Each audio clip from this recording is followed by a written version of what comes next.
COVID or cancer? So, what I want to do is call on specific people, surprise, and you give a sales presentation on a specific scenario that I pick. And I'll even throw myself into the mix to make it fair, okay? But the first one I'm going to do, because I think he'll do the best, is Stephen. Okay, let's go. Stephen. Hello, Miss Daisy. You're talking to Miss Daisy. She's new to Medicare, and I'll be Miss Daisy. Okay. Okay, so we've sat down. Notice that we're on the phone. I'll turn to you like this so you can't really see me.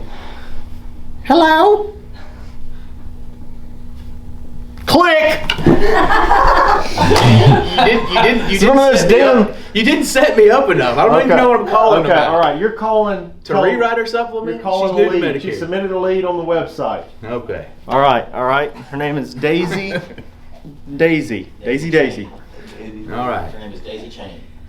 Hello, Miss Daisy. This is Stephen from Bobby Brock Insurance. How are you today? I'm doing okay. Well, great. I am calling you regarding your Medicare questions. I was hoping I can answer some of them for you today. Have you been looking into your Medicare?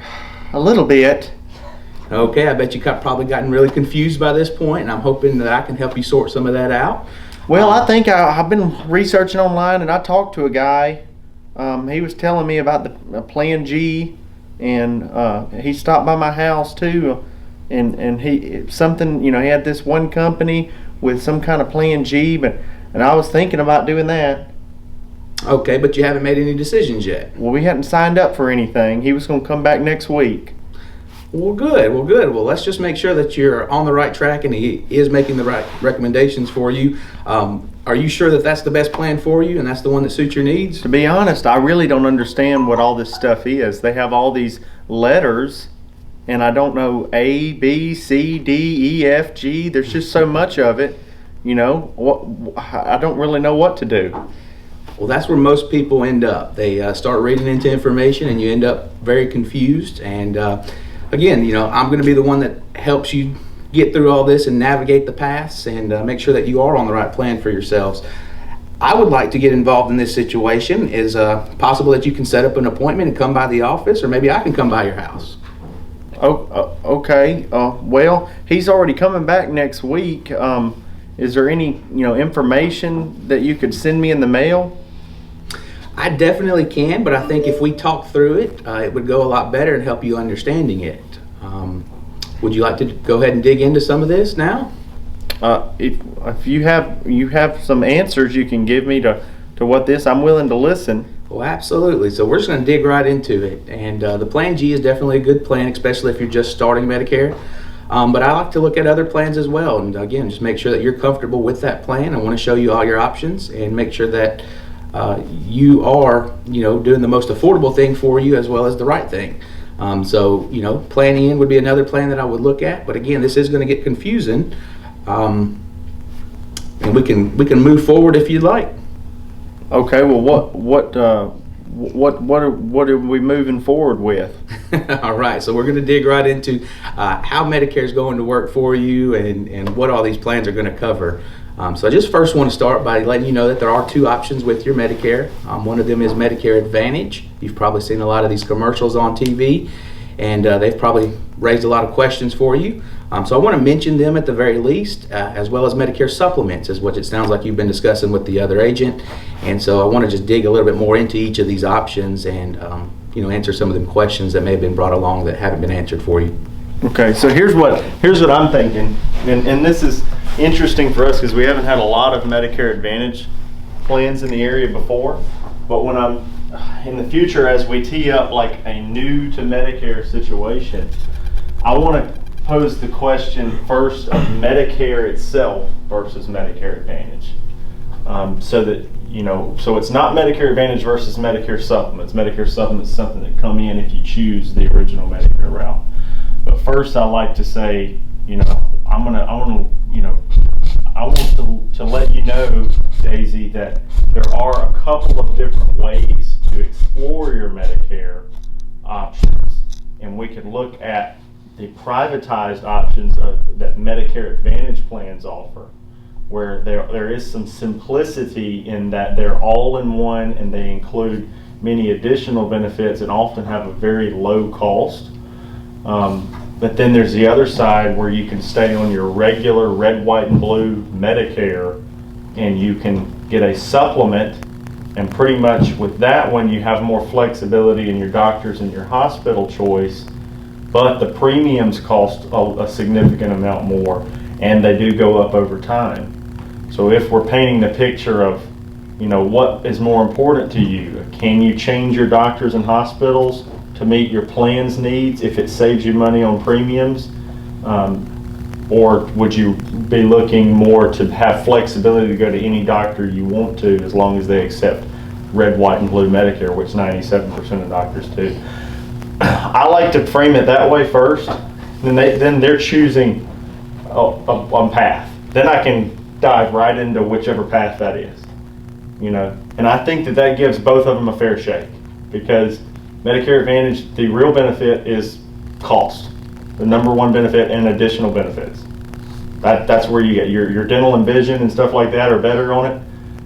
Your prescription coverage is often better. So there's more out of pocket on it. Potential, even though most people never really see a lot of that out of pocket, but there's potential there. You can cover some of that with a hospital indemnity plan, but I'm not even really talking that route first. I want to tee it up of high cost, much more personal choice in who you see, versus lower cost. And I don't even want to tell them what the costs are. Just say, hey, are you willing to spend a little more to play, or do you want to save more and be frugal? And a lot of times you don't even have to ask them about their health, because the people who have a lot of health issues are going to say, I'd rather pay more and know I don't have to, you know what I mean? And if they choose that route, you just dive right into it. Now, once you button it up, once you've gotten all the way through to the plan G, the plan N, the drug plan, the extra dental, whatever at the end, then I would button it back up and be like, you remember in the beginning of the conversation we were talking about those Medicare Advantage plans? You're going to see tons of TV ads, people trying to call you and talk about those plans, but we decided for you wanted the flexibility of doctor choices. Now, then on the opposite side of that, you'll say if the people that choose the lower cost, as you go through the Advantage process, you get all the way through it, you try to cross-sell them hospital indemnity with riders on it. You get all the way through that, and at the end I say, remember how in the beginning we talked about there was a higher cost option? Now, a lot of people are going to be throwing those things like Plan G, Plan F, Plan N. Even maybe doctor's offices will throw those concepts at you. But remember, those were the higher cost option. They go up a lot over time. If you want to explore those in the future, that's something we could definitely look at. But we chose this route because it made more sense for your budget. And so I just kind of button it up by bringing it back to whatever the opposing side was, to prepare them for the guy that comes in like, you don't need this shitty plan, you need a plan F so you can go everywhere. Or the guy that says the opposite, you don't need to pay for this, these things go up 10-20% every year, you're not going to be able to afford it 3 or 4 years down the road, you might as well get used to the Advantage plan that's all in one and simple. There's a way to sell both of them. So anyway, I just want to bring it back down to like the real basis of what the difference is, and then I can dive right into one path after that. Because I don't care what they buy. I can make plenty of money on either one of them. And I'll tell customers that. Now, you may think that I would like to sell you this one with the premium because I make more when you pay a premium. But to be honest, Mrs. Daisy, they pay me about the same on either one of them. I just want you to be happy going forward, because I get paid more by keeping you happy. That's how we're paid long term. Your long term happiness and long term staying with me is how I get paid. We don't get rich quick just signing somebody up. We have to have a lot of people that we manage and take care of and make sure they're happy over a long period of time. They're okay hearing that. You can talk about you getting paid. I love telling people that. So, all right. But that was really good. Steven's good at that. Can I ask, because I was watching Robert's presentation this morning he did, where he kind of talks about, he was training one of his new hires or something, about Medigap. So you're just kind of giving the 30,000 foot view in the beginning, and then, here's probably my 9 o'clock here, and then you're diving into some deeper stuff. Like, you're not talking about the indemnity and the cancer stuff. Yeah, I don't want to talk about all that. I want them to choose a pathway so that I can focus on Gotcha. It's too complicated to hyper-focus on both pathways simultaneously. Gotcha. Good morning. Good morning. Good morning. Mr. Prather? Yes. Okay, come on, I'm Rob. Come on in. Come on in. We do a little morning meeting. We're on the office. Come on in, okay? You guys doing okay today? Doing great. All right. Y'all come on in. My name is Rob. So we'll keep going. So you call the Medicare Advantage the privatized and simplistic option, and you call the Medigap route the traditional red, The white, more blue. expensive, but the traditional government-style Medicare that's been around since the '60s. You know, and there is a pathway for each, and they may have some.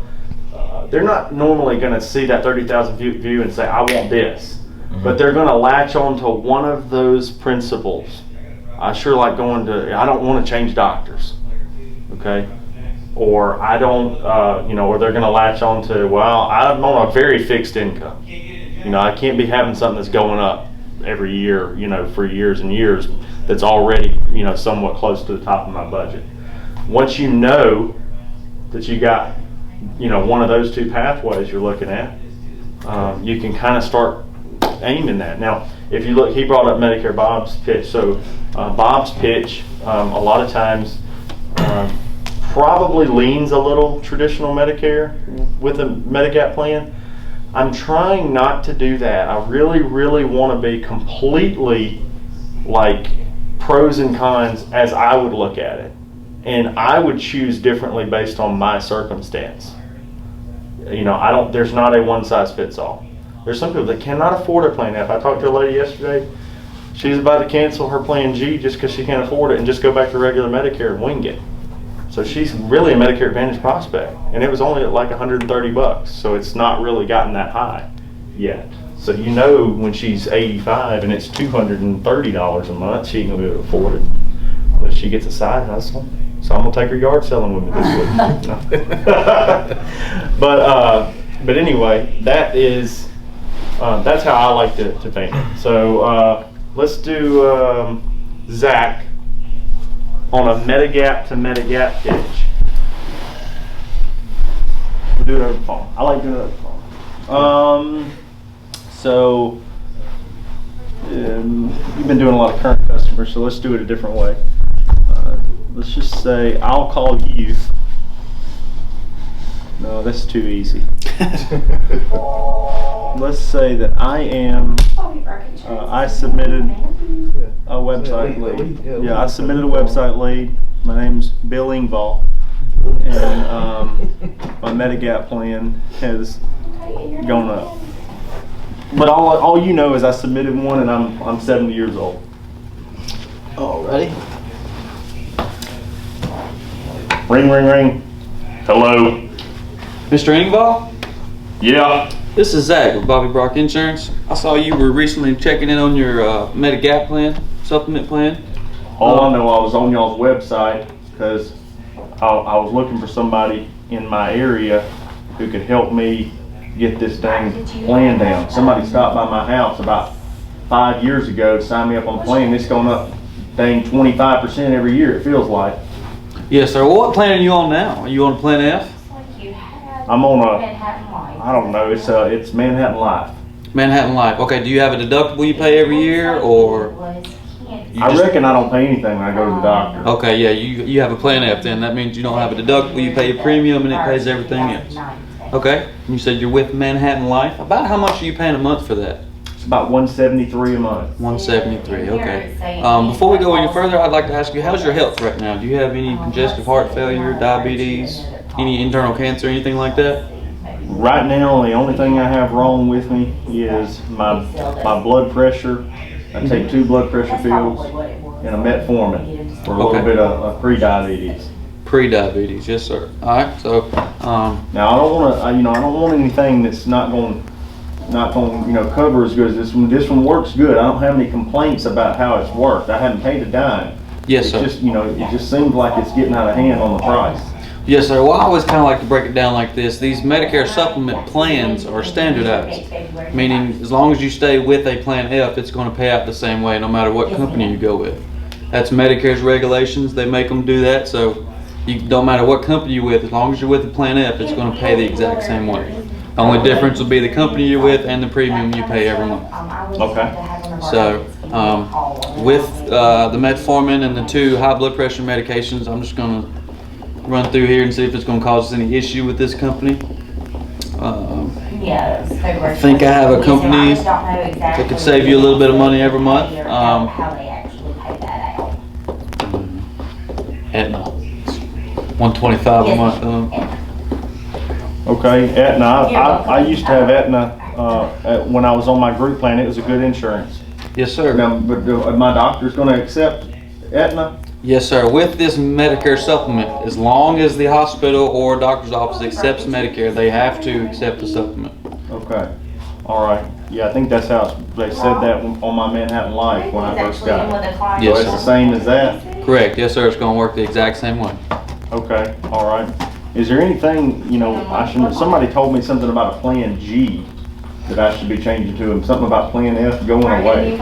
Okay, well, yes, Plan F went away for people that are new to Medicare after January 1st of this year. As long as you were on Medicare before January 1st, you can get a Plan F.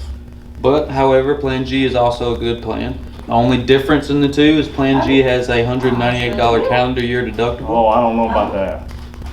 I don't know Yes, about a deductible. Yes, sir. I know a lot of people don't like those I won't be deductibles. paying bills every time I go to the doctor. Yes, sir. I understand that. A lot of people don't like those deductibles and stuff. It is it's a good option because the premiums are a lot cheaper than the Plan F. So you could possibly be saving money, but I understand if you don't want to deal with that deductible, we can stay with the Plan F. That's no Yeah, I'd issue. rather just keep it, somewhere where I don't have to pay anything. Yes, sir. I understand completely. So, So, Now, they just put me on this metformin 6 months ago. Is that gonna be a problem? But in order to change it with the company, you just have to call them, there should be a number. I'm not thinking so. Yes, it will be. It will be, Zach. Uncontrolled diabetes. Uncontrolled. I thought it was 3 or more with metformin. It will be. It will be a problem, Zach. 2 years of consistency, I think, would move. I think think it's 3, I think. Can you get by with 1 year on metformin being level, or are they still gonna say 2? No, they want you 2 years without changing drugs at all. If for you uncontrollable. have any diabetes medication on Medicare supplement underwriting, you are going to want the diabetes medication to have been in place without change of even dosage for 2 years. Now, there is some companies that will do 1 year, but it's like maybe Pan American. It's more of the second tier underwriting companies. If I had to break down in this area underwritten companies by tier, your tier 1, so your toughest underwriting, doesn't mean they're super tough, but is Aetna, Mutual of Omaha, Pekin, US Fire. They're going to be your tough companies, but they have the best rate. Your second tier is going to be Pan American, Central States of Omaha, which actually has a great rate right now. Bankers Fidelity, which is a little lower, and they're kind of like almost tier 2.5 because they're really a lot of relaxed underwriting there. Cigna would be tier 2 as well. But they have some weird things. Since Nolan's taking notes, if somebody's taking Plavix, don't even submit them with Cigna. And if they're diabetes with tobacco use, no Cigna. And if their Those are weird. diabetes has been good and they quit taking their insulin 6 months ago Rejected, almost everywhere. because they was good. My A1Cs were so good, I got taken off of insulin, Yeah. and now I'm going to be rejected. 2 years you have to wait? With most of those companies. Most of the companies will say if your drugs have changed because of uncontrollable No, ma'am, you don't. You Blood. don't, as long as it's before all You know, the changes. A1Cs and blood levels. How do I know if it's controlled? I don't know about Bankers Fidelity. Because if it's a On the well-controlled case, they haven't raised their dosage or they haven't added on any drugs. But if they were taking glipizide and metformin and now they're just taking metformin and not glipizide anymore because their A1C's been fine and controllable, Yeah, 'cause No, a lot I'm of not people say, taking I was it. doing so good, they took me off of that medicine 3 months ago. To a lot of the companies, that's just unpredictable. They're like, well, we don't know. I mean, you've only been off for 3 months. If it Right. was doing good on it, why did they take you off? Like, maybe it was good because you were on the medicine, and now it's going to go back up because you're off of it. so Higher risk for bouncing back. Yeah. Yeah. So with but you get a company like AARP, they won't even ask about medicines, and you can get them approved with level 1. And another thing is, Mutual of Omaha will consider somebody on insulin as long as it's a controlled case and they've been on the insulin for more than 2 years and they haven't had any And it's increase in under dosage. 50 units And under 50 units, right? a Can you day. elaborate on the high blood pressure meds? on uncontrolled high blood pressure with diabetes. Typically, most companies, especially companies that use Mutual of Omaha underwriting guidelines, want your diabetes medications to be less than 3, so 2 or less, and have been controlled and the same for 2 years, even the blood pressure medications. Aetna, I don't think Aetna is as concerned about that. They're more concerned with the diabetes medications. Yeah. They're not really concerned with the blood pressure medication. Now, if they're taking over 2, it probably become a problem. But if they were taking lisinopril and hydrochlorothiazide or amlodipine, and they had been taking those stable for a year and a half, I think Aetna would accept it as long as they didn't have other heart or vascular surgery histories. The Mutual, though, always going to decline for over 2 blood pressure medications, not stable for 2 years, and over 2 diabetes medications. Mm-hmm. They're taking metformin, glipizide, and 10 units of insulin, declining. But if they're taking 10 units of insulin and metformin and 1 blood pressure medication that's all been stable for over 2 years, it's good. You might consider it. We call it the 2-2-2 rule. Yep.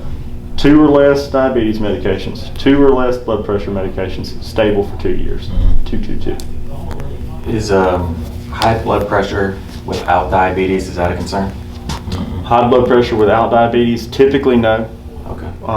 You can have. It'd have to be really something crazy. Okay. But no, typically high blood pressure in itself is not an issue at all. I think Aetna's app says, has it in the last year been, your last blood pressure reading been larger than 175 over? Yeah, which is stupid high.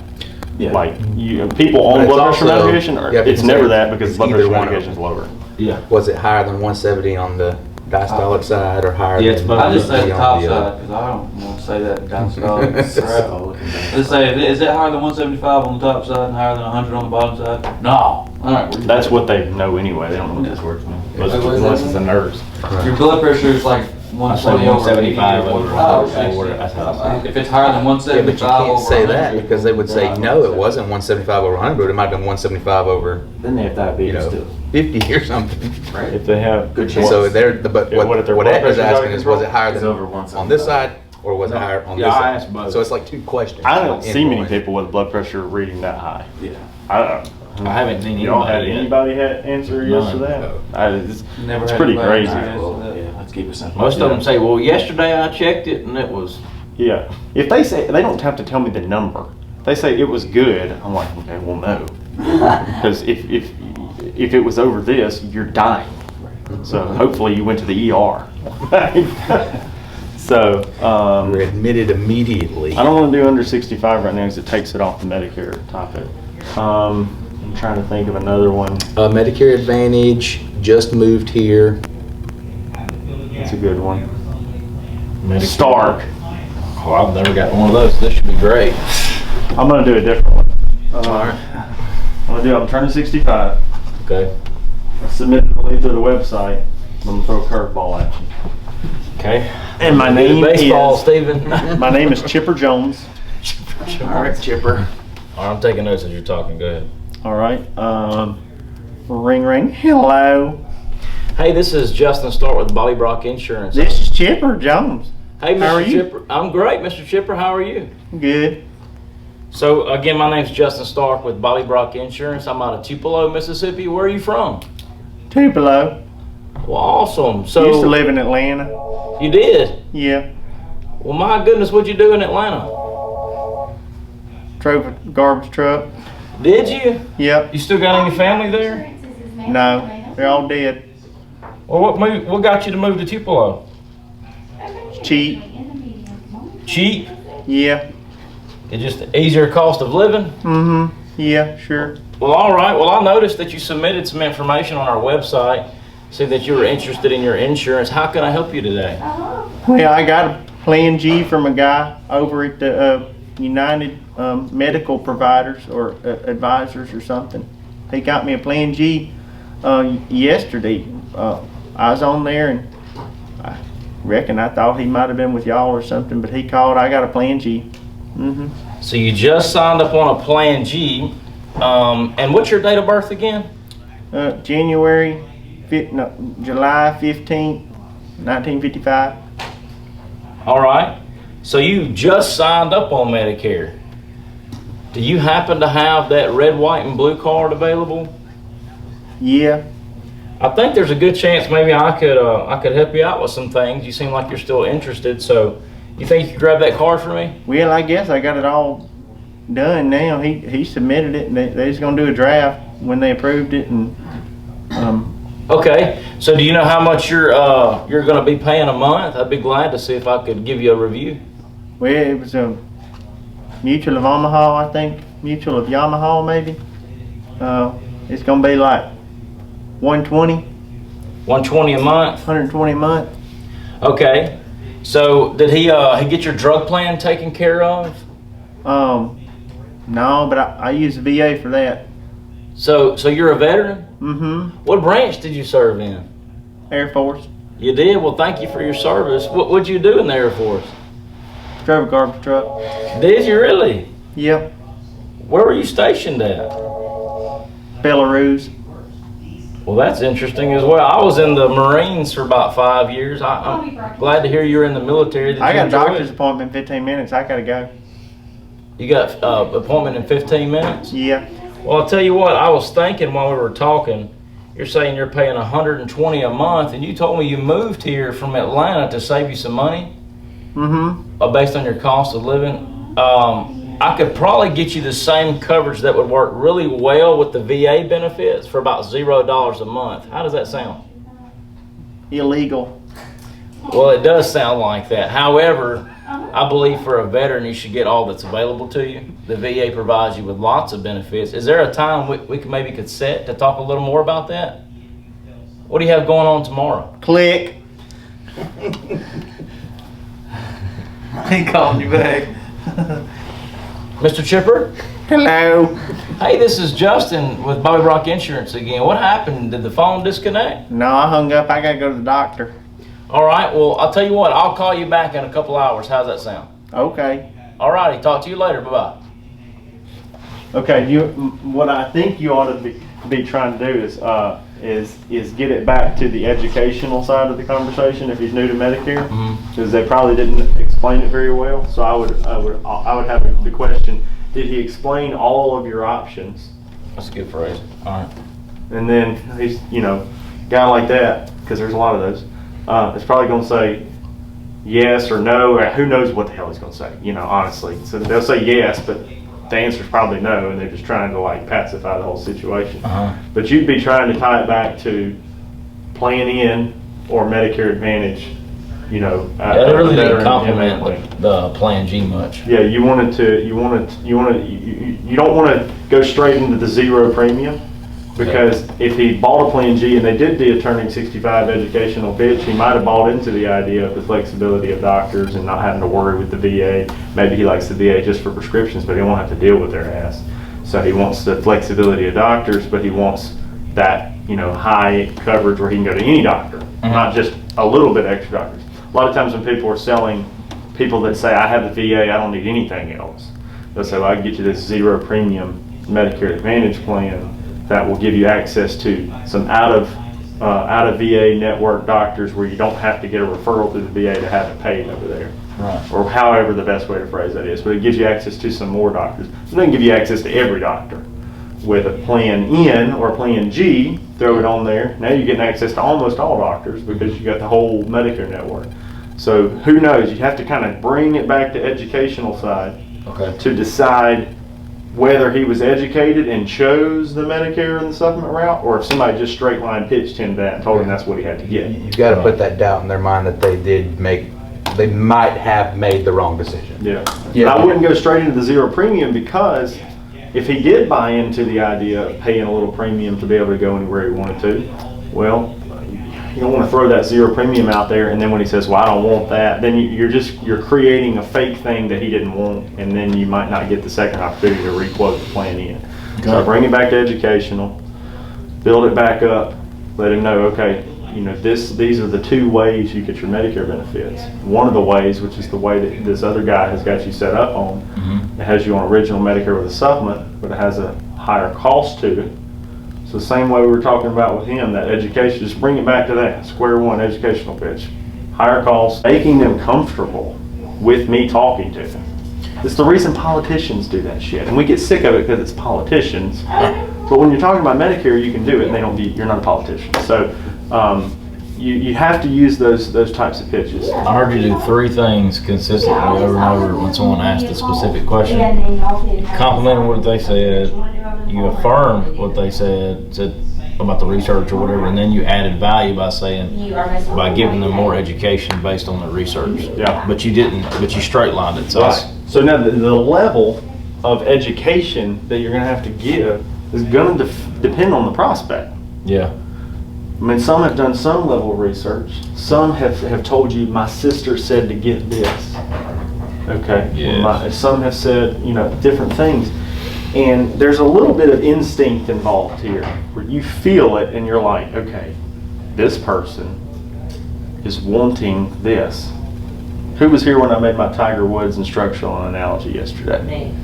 So there's a video on TikTok where with these golf pros all around playing golf, and Tiger hits his chip shot, and one of the golf pros says, I don't know what he says. How do you do this? And Tiger says, I just, I see it, and then the energy comes down through, and I just feel it in my hands. And the other golf pro says, he's an Australian guy, he says, can you just talk like a normal person? And it's just a funny analogy because, like, when I try to explain an instinct, it's hard to explain. You're not going to be able to do that. I can explain conjecture and tonality. You can practice it. What do those mean exactly? Conjecture and tonality. Tonality is the pitch in my voice. Conjecture is like it's a similar concept, but like there's the pitch as far as the tone, like that's tonality, right? And then conjecture is how loud or how soft I'm talking about each topic. And some of that is instinctive, I think. When you're talking to somebody. I'll do that. Some people do it to some degree already. Nolan does it a little bit already. Steven does it a little bit already. Zach is getting better at it. It's 'cause I've been You're getting better at it. But there's, I think countryer people have a harder time with it. And you guys are both countryer in your roots. I mean, I grew up in the same place as him, but he's got a little bit countryer. He's a little bit involved in it. But the more that he talks to people, the more he can kind of, and you're still country. If I go to Vegas, they're gonna all think I'm country. But there is a way to talk country that sounds, Educated. it just sounds, like you have some sort of authority on the topic, not like you're stumbling through. And that's why I want to do more of this, because if I get you talking about it, it's harder to do it out here than it is on the phone or in person. It's definitely 10 times harder. I know that because I used to sell a lot of the Manhattan Life Affordable Choice, and I went out to Dallas and was going to do training like this with the people they had in their call center selling it, and I've been selling it just fine. And I get in there and they had me do this with some of their top salespeople, and I was stumbling and fumbling because it's just harder, But if you can get good at doing it out here, you'll be able to do it on the phone, it's no problem. You'll be able to do it in person, no problem. Well, screw up in front of y'all then. Yeah. Y'all don't ever have any trouble in the office. It's a really good practice tool, to do more often. I mean, you need practice, and we're doing it on the phone, but you hear a lot of different scenarios that you might have not have heard of for a couple months, and you might forget. So I have one. It's like the one guy you were talking about, born in July, already signed up for a Plan G. Chipper. And so, are we able to switch that supplement? Are we able to put them on it? You are. So what you want to do is, first of all, with most carriers, you're gonna to get it to you, you're gonna switch them to a different plan. That Medigap open enrollment period For 6 months. is good to switch. It's not like with IEP where you use IEP and you've used it. With Medicare supplement open enrollment or Medigap open enrollment, You could use it as many times as you want as long as you're in that 6-month period. The last one holds authority. No right? underwriting. That's what's Yeah, the last app wins. And AEP's that way too. IEP is different. Like there's only like so many times you can use certain enrollment periods, but like AEP is last app wins as well. But Medigap open enrollment's the same thing. No underwriting. Part D stays though. Part D stays, yeah. Because Part D and Medigap are so separate, it doesn't do anything. Because with the Part D, you use their IEP, and you can only use their IEP once. So once it becomes effective, then it's in. What he was referring to was someone had submitted a drug plan for them and it hasn't yet become effective. So I told him to submit another one, as long as you can get another one before that one's effective.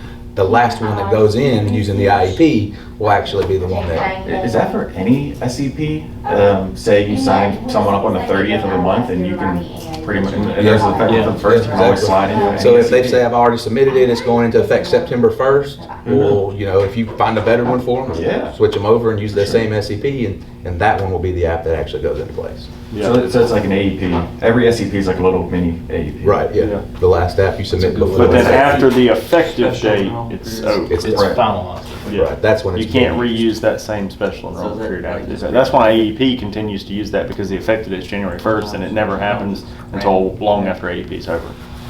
So the last app before December 7th, and AEP wins. The last app before the effective date in the SCP. The problem with SCP is, like I can have an SCP where I lost coverage July 31st. So my first effective date is August 1st, but my last effective date can be October 1st.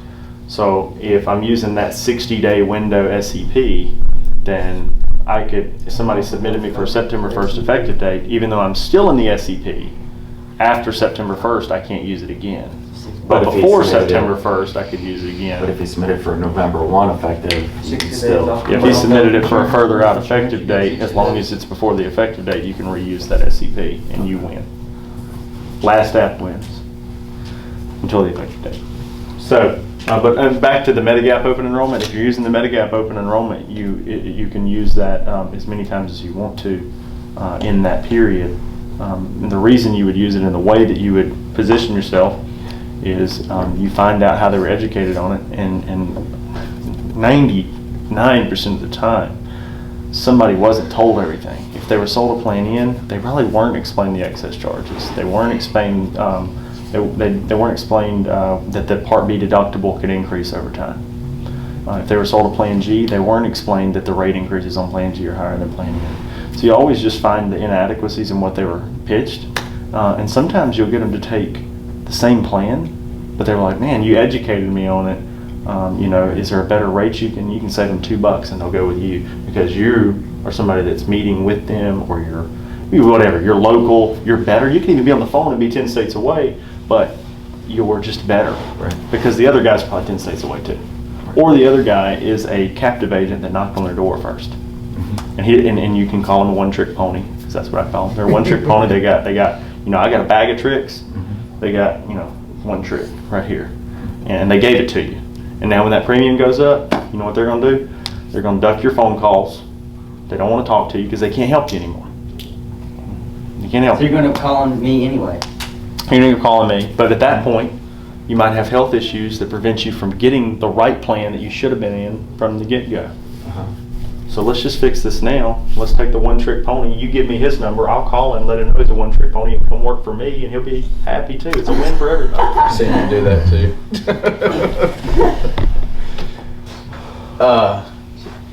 About the excess charges, I was reading a stat too that majority of the percentage of doctors that charge excess charges are going to be dermatologists. Yeah, it's dermatologists. So, I did have a guy call the other day who had like bills of excess charges. None of them I'm not sure where it was. exceeded $60, and he's had those excess charges accumulating over 6 years. Most of these places are not. They send bill, like if they're going to charge excess charges, it's going to be $50, $60. And it was all dermatology. They're not. Yeah, that's what I'm saying. Most of these doctors are not big on, if they've been paid, 100% of the Medicare allowable charge already. They're not going to come in and say, okay, well, we had this $50,000 surgery and I only made $19,000 on it, but I'm going to charge 15% in excess on a $50,000 charge.